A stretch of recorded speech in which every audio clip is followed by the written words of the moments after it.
Right golfers, I am loving this drill to help you with some better release ideas of the club. It's going to help you get the club face working around and up, so releasing better, which will equate to straighter, better struck golf shots for lots of people. It'll help you get rid of these kind of actions which hurt so many of you. And what I really love about this drill is it's super easy to do. You can do it on the course, you can do it in the garden, you can do it at the range. You can just take it with you anywhere, like it transport, no gimmicks, no gadgets, just you using your trail hand in a certain way.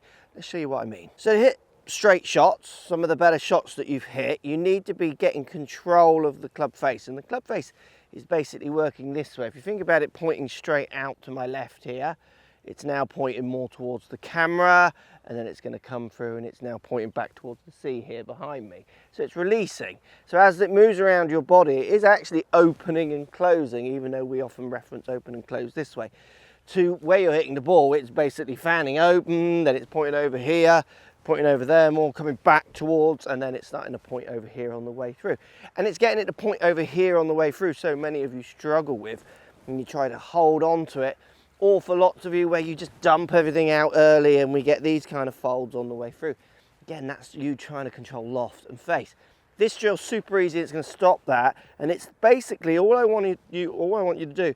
Take your trail hand off the club, and you're going to hook your trail hand under your lead arm, up near the top part here, which will look like that. So you've now got your trail arm hooked under lead arm. And what this is going to allow you to do is feel how the top part of your lead arm stays relatively connected to your body as it comes through, allowing that club to look what happens. It folds up and over on the way through, so it's actually folding up and over. So if I actually pull my elbow away from me, I really start feeling that. So if I'm someone doing the chicken wing kind of ideas, like it's pulling this arm into a very strange position. But by connecting the top part of my lead arm up, you can see what happens to that club on the way through.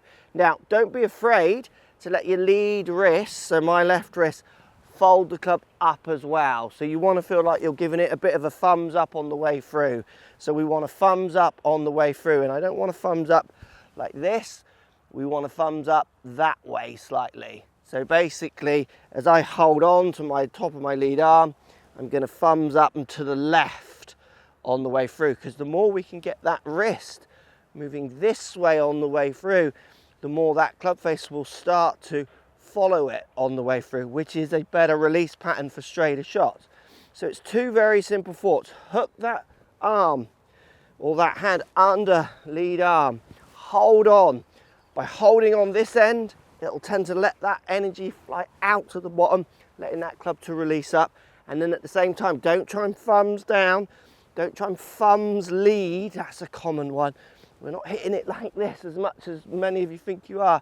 We need to be letting that club go down at the bottom, and that is the thumbs up and to the left feeling on the way through while holding on here at the top. It's going to give you such a better release. So actually, for lots of golfers, this adds speed, like unintentional speed. So they don't feel like they're swinging faster, they don't feel like they're doing anything harder, but by slowing this end up, so by holding on to it and holding it in, it speeds that bottom end up because it transfers that energy out through the body down to that club.